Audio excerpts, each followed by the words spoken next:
Ito po muna po ang lahat. Good afternoon po sa inyong lahat.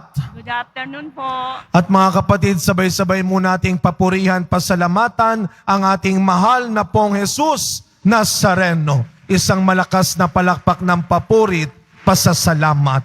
No? Tayo po ay nasa Huwebes muli ng linggong ito. Alam mo ninyo, kapag tanghali at ako'y nakakapagmisa, kami po ay nagre-report ng ating Thursday feeding program tuwing Huwebes ng umaga. Sa umagang ito, tayo ay inabot ng 360 plus na mga pinakain nating kapatid na mga nakatira sa lansangan. Kasama namin kanina si Monsignor Ding Coronel. Siya ay sumama sa pagpapakain din. In fact, siya ay nakikain kasabay din nila. Na nakakatuwa at nag-share si Monsignor sa kanila. At yung ating pong feeding program, mga kapatid, dumadami sila kasabay ng pagdami ng inyong mga nagbibigay at tumutulong. Katunayan kahapon, may humabol pang nagbigay ng pangpabaon. Kasi bukod po doon sa kanilang pagkain, meron tayong pabaon sa kanila para maiuuwi nila, maitatabi nila, at mauunti-unti nilang kainin. Kahit sila ay nasa kalsada lamang. Pero meron pang binibigay na pabaon.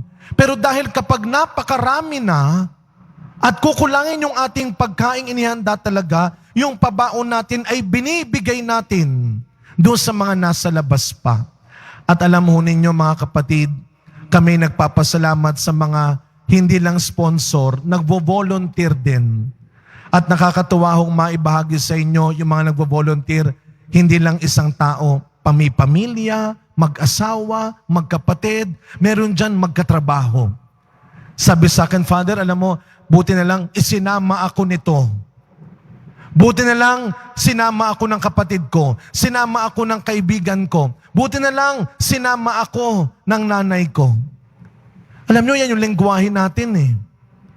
Kung sino-sino sinasamahan mo. Ha? Di ba? Kapag kayo po mga magulang, pag nakita nyo tumitigas ang ulo ng anak mo, pag nakita mo yung anak mo ay nagkakaproblema, anong sasabihin? Ayan. Kung kani-kanino ka kasi sumasama.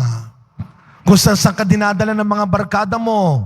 Kung saan ka dinadala ng mga katropa mo, ng mga katrabaho mo. Ay magandang tanong yan sa atin ngayon. Tamang-tama sa pinagdiriwang natin ngayon, kapistahan ni San Bartolome. Alam mo niyo sa ebanghelyo natin, baka sabihin niyo, bakit parang hindi naman natawag yung pangalang Bartolome? Sa ebanghelyo ni San Juan, yung pong tinawag niyang Natanael, sa ebanghelyo ni Lucas, Marcos, Mateo, si Natanael ang tinutukoy na Bartolome. At kung sino ang kaibigan ni Bartolome? Si Felipe. Marahil bago nila makilala si Jesus, matagal nang magkaibigan si Felipe at Bartolome. Kaya mapapansin mo ninyo, kapag pinapakilala sila, laging magtandem. No, ako po ay high school, elementary. Meron akong kaklaseng kung tawagin ay best friend. May mga ganun naman tayong kakilala. Kaya nga minsan pag lagi kayo magkasama, anong sasabihin? Magkamukha na kayo. Para na kayong magkapatid talaga. Para kayong pinagbiyak na itlog. Siguro si Natanael o Bartolome at Felipe ay matagal nang magkakilala. Kaya naman, ano yung magandang tagpo sa ebanghelyo natin? Itong si Felipe ang unang nakakilala. Ang unang nakatagpo kay Jesus.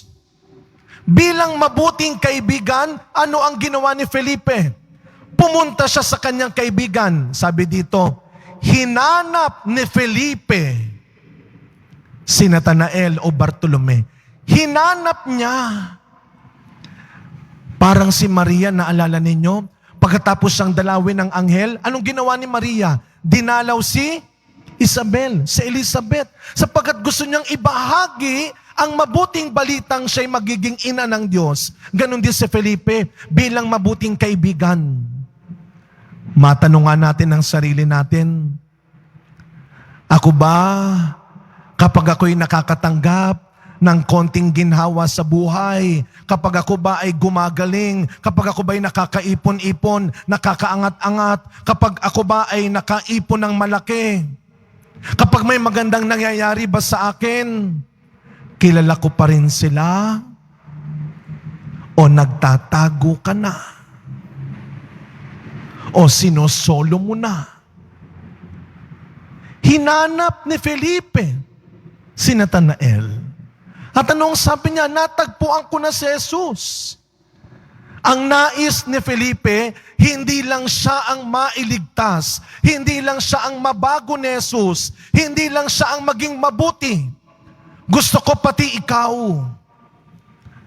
Ito'y magandang paalala sa atin, na sana hindi lang ikaw, hindi lang sa'yo sana mangyari ang magagandang bagay, ang magagandang pangyayari sa buhay. Pero minsan, anong sasabihin mo? Ito kung minsan yung lengguwahe, yung linya sa mga teleserye, walang liligaya sa atin. Hindi pwedeng ako lang ang maghihirap, dapat ikaw din. Hindi pwedeng ako lang ang may problema, dapat ikaw din. Pero pag ginhawa, ay hindi ka pwedeng kasama. Dapat akin lang. Dapat ako lang. Kaya mga kapatid, sa araw na ito, sa tulong ni Bartolome, sana maalala natin na wag lang tayong maghanap ng mabubuting kasama sa buhay. Sinasabi niyo sa mga bata yan, piliin mo yung sasamahan mo. Piliin mo yung kakaibiganin mo. Pag lumalabas ka ng bahay, pero sana kahit matatanda na tayo, sana hindi na natin kailangan lumabas ng bahay para makatagpo tayo ng mabuting kasama at mabuting kaibigan. Sana nasa loob ng bahay, nasa ating pamilya, ang mga tunay din nating kaibigan at mabuting makakasama. Hangarin natin na sana, Lord, yung kaibigan ko rin, yung katrabaho ko rin, yung kapitbahay ko rin, yung kasama ko rin, sana siya rin makilala ka, matutong mahalin ka, at paglingkuran ka. Sana sila rin gumaling, guminhawa, at mailigtas. Sa pagpapatuloy na misa natin, mga kapatid, ipagdasal po natin sa Panginoon na sana hilumin niya ang mga sugat ng bawat pagsasama. Sana ayusin ng Diyos ang anumang sira sa bawat pagsasama. Sa pagpapatuloy ng ating misa, ipagdasal natin sa Diyos na wag lang tayong makatagpo ng mabubuting makakasama sa buhay.